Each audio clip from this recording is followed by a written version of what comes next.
Tidak ada satu ayat pun mengatakan Al-Quran itu mukjizat. Saya minta satu ayat Pak Kiai. Kalau ada Al-Quran itu mukjizat, ya tunjukkan. Kalau Muhammad punya mukjizat, itu. Saya bacakan ayat-ayat dalam Al-Quran, pakai Al-Quran sendiri.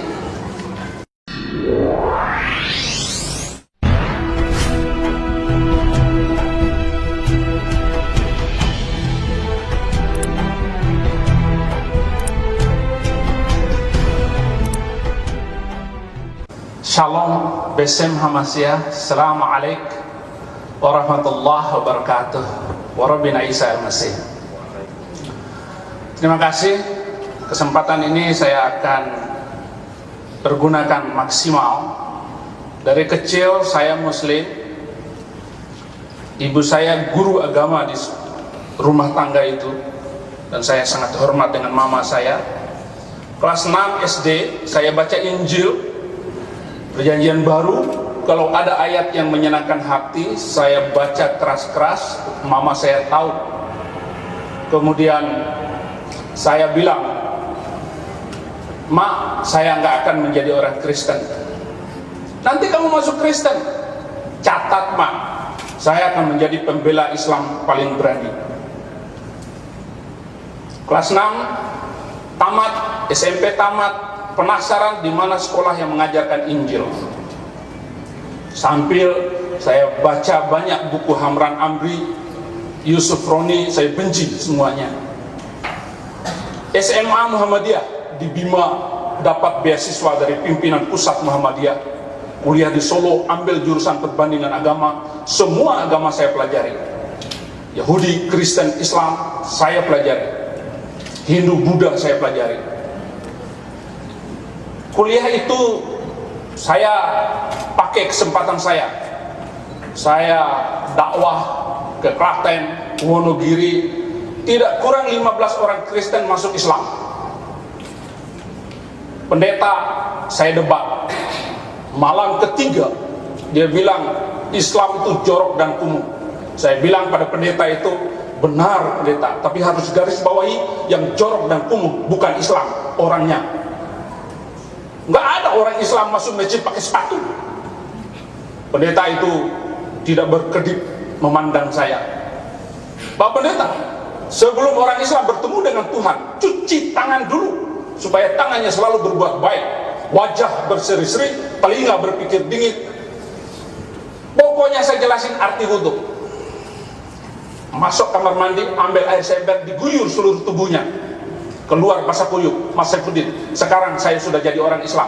Saya bilang, "Bukan begitu caranya Pak Pendeta." "Terus bagaimana?" "Besok pagi datang ke KUA, ucapkan 2 kalimat syahadat, daftarkan nama Bapak di sana." Dilakukannya. Seminggu kemudian pendeta ini lalu daftar namanya ke KUA. Sebulan kemudian saya dibelikan 1 setelan jas karena saya yang khutbah pendeta masuk Islam. Kemudian peninggal di coba dia bahwa orang membuat dia masuk Islam, sekarang sudah jadi orang Kristen. Kasihan dia dulu. Inilah berita sesat yang disangka orang sesat. Tapi sekarang sudah mendapat kebenaran di dalam Yesus Kristus. Saya bilang kalau ada sepotong ayat, ada Muhammad dalam Injil, saya masuk Islam lagi. Nggak ada satu potong pun. Itu saya pertaruhkan. Saya bukan belajar sembarangan, tetapi saya sungguh-sungguh belajar bahwa tidak ada nama Muhammad dalam Perjanjian Baru maupun Perjanjian Lama.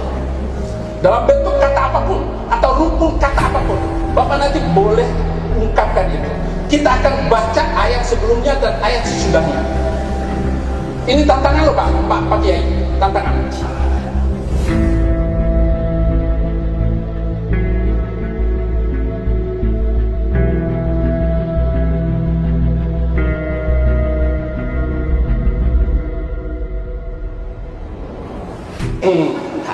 Yang kedua, kalau memang Muhammad itu Nabi, tentu ada saksi yang boleh menguatkan itu. Seperti Musa dituntun ditemani oleh Harun. ada nabi penolong pembantunya waktu itu. Ada ungkapan-ungkapan bahwa Muhammad itu nabi, hanya ungkapan dari beliau sendiri. Tatkala orang-orang Nasrani dan orang-orang Yahudi pada zaman itu meminta pertanggungan jawab kepada Rasulullah, apa bukti engkau nabi? Tunjukkan satu mukjizat. Kalau Muhammad itu adalah nabi, tentu dia menunjukkan ada bukti beliau nabi. Tetapi tidak ada satu ayat Al-Quran pun yang menunjukkan Muhammad punya mukjizat. Kalau ada mukjizat dalam Muhammad, dalam Al-Quran, saya masuk Islam lagi sekarang juga.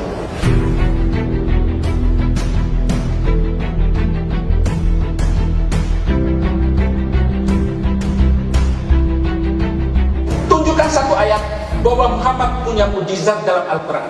Tetapi apa yang saya baca di dalam Al-Quran tentang mukjizat, katakan kepada mereka bahwa mukjizat itu urusan Allah, dan saya adalah orang-orang yang menanti seperti kamu semua. Jadi Nabi Muhammad sampai sekarang itu sedang menanti mukjizat. Sudah 1400 tahun sampai hari ini. Terima kasih, Tuhan Yesus memberkati.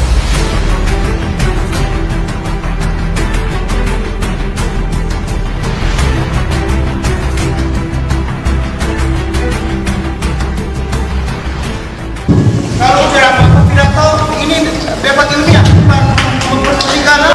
Ini kan saya bilang tadi Yohanes 3 ayat 5 ayatnya ada. Usah ngomong ya. Saya keluar. Usah. Karena jemaat nggak boleh ngomong lagi. Kenapa lama? Nggak usah. Pulang. Apa kayak begini? Saya kambing. Pak, kita di sini saling masih Pak. Udah,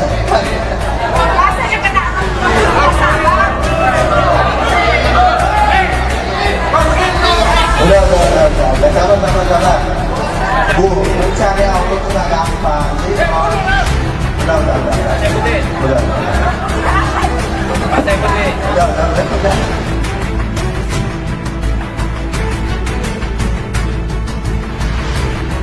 Bu, mencari Allah itu gak gampang. Jadi kalau udah.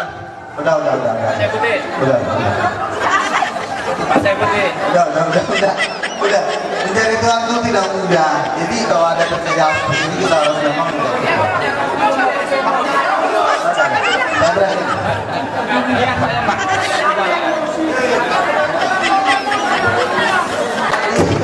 Oke. Baik, tepuk tangan. Bapak Ibu, tepuk tangan.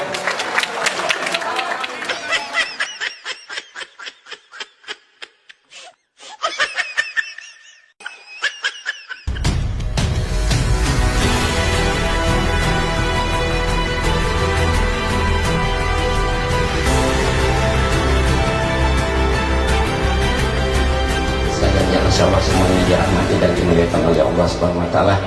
Saya kebetulan pembicara terakhir, mungkin bisa porsinya dilebih dikit. Tadi menarik sekali ya. Kalau saya mengamati pembicara-pembicara dari pihak mereka ini kebanyakan sudah keluar dari konteks yang sebenarnya ini, yang sedikit yang masuk, kebanyakan keluar. Katanya Nabi Muhammad tidak dipenuhi dengan Roh Kudus, maka dia bukan nabi. Tapi saya yakin orang kalau dipenuhi dengan Roh Kudus tidak mungkin berakhlakul karimah yang buruk. Tapi saya yakin orang kalau dipenuhi dengan Roh Kudus tidak mungkin berakhlakul karimah yang buruk. Tidak mungkin berakhlakul karimah yang buruk. Kita sudah lihat tadi bagaimana Pak Pendeta sendiri menunjukkan akhlakul karimah yang tidak baik. Itu kalau dipenuhi dengan Roh Kudus tidak mungkin. Orang kalau dipenuhi dengan Roh Kudus tentu tidak mungkin berakhlakul karimah. Tunjukkan ajaran kasih sayang, lemah lembut. Bukan seperti tadi. Nah sudah, baiklah. Kemudian juga Pak Luga mengatakan seolah-olah tadi Ismail tidak diberkati oleh Allah. Itu dia tidak menunjukkan ayatnya. Itu di Kejadian 17 ayat 15 sampai 19. Bagaimana Nabi Ibrahim bermohon kepada Allah, biarlah Ismail berkenan hidup di hadapanmu. Tapi Allah berfirman, tidak. Tidak, bukan menolak, tidak itu. Tidak, Sarahmu tetap akan melahirkan. Itu permohonan Abraham kepada Allah. Kan sudah ada Ismail, karena dia merasa sudah tua, nggak mungkin punya anak, sudah menopause, maka dia bilang biarlah, kan sudah ada Ismail. Tapi Allah menolak, tidak. Istrimu Sarah tetap akan melahirkan anak, dan kebetulan betul terjadi, lahirlah Ishak. Bukan penolakan terhadap Ismail. Kamu lihat terhadap Ismail ayat ke-20-nya, kata Allah, tapi tentang Ismail, aku akan membuat dia menjadi bangsa yang besar, dia akan kuberkati dan sebagainya. Itu sudah diberkati oleh Allah. Nah, kemudian tadi menurut Al-Quran, ya, Nabi Isa merupakan salah seorang nabi yang sangat-sangat kita muliakan, ya. Bahkan tidak sempurna iman seorang Islam boleh tidak beriman pada semua nabi, termasuk Nabi Isa alaihissalam. Tapi keberadaan Nabi Isa alaihissalam dalam Al-Quran, dia hanya sebatas nabi atau rasul yang diutus hanya kepada kaumnya saja. Wa yu'allimul kitab wal hikmata wa taurata wal injil wa rasulan ila bani Israel. Dan dia mengajarkan kepada Isa kitab, hikmat, Taurat dan Injil, dan menjadi rasul kepada Bani Israel saja. Kemudian kami menjadikannya sebagai teladan bagi Bani Israel. Bahkan di dalam Al-Quran di surat As-Saff ayat 6, ya, justru Isa sendiri yang memberi kesaksian. Kata Isa, hai Bani Israel, sesungguhnya aku ini hanya utusan Allah kepadamu, ya, membenarkan yang sebelumnya dari Taurat, memberi kabar gembira dengan seorang rasul yang akan datang sesudahku, namanya Ahmad. Nah, inilah Ahmad, inilah yang Bapak bilang tadi, paralektos, ya, di dalam, ya, bahasa Yunani itu Ahmad, dalam bahasa Arab yang terpuji, seorang penolong yang lain maksudnya tadi, gitu, ya. Cuma kita tidak membahas khusus panjang itu, ya. Kita memberikan bukti-bukti tentang kerasulan Nabi Muhammad di dalam kitab-kitab yang turun sebelumnya. Nah, kenapa, ya, Allah mengutus Nabi Muhammad, ya, menjadi rasul terakhir, penutup para nabi, khataman nabiyyin? Karena semua nabi sejak Nabi Adam sampai Isa alaihissalam, ya, orang Kristen bilang Yesus, mereka itu sebenarnya hanya diutus untuk kaumnya saja. Nabi Isa alaihissalam diutus hanya untuk Bani Israel saja, bukan untuk seluruh dunia, seluruh alam semesta. Maka jadi ibarat semua nabi sejak Adam sampai Isa, mereka itu cuma nabi-nabi lokal, ya kan? Nabi lokal. Makanya perlulah Allah mengutus seorang rasul terakhir, ya, dengan membawa wahyu yang terakhir Quran dan agama antara Islam, untuk apa? Untuk menggantikan apa yang pernah diutus dan diturunkan sebelumnya menjadi satu agama yang rahmatan lil alamin, berlaku untuk seluruh alam semesta, berlaku untuk seluruh manusia. Wa ma arsalnaka illa rahmatan lil alamin wa ma arsalnaka illa kafatan linnas bazira wa nazira walakin aktsaran nasi la ya'lamun. Tidaklah kami utus engkau Muhammad melainkan kepada semua manusia untuk membawa berita gembira dan peringatan, tetapi kebanyakan manusia tidak mengetahui. Nah, ternyata apa yang dikatakan oleh Nabi Isa alaihissalam tersebut itu ternyata benar. Apa yang dikatakan Isa alaihissalam, dia rasul untuk Bani Israel, di Injil ini, Injil Matius pasal 10 ayat 56, ini ucapan Yesus.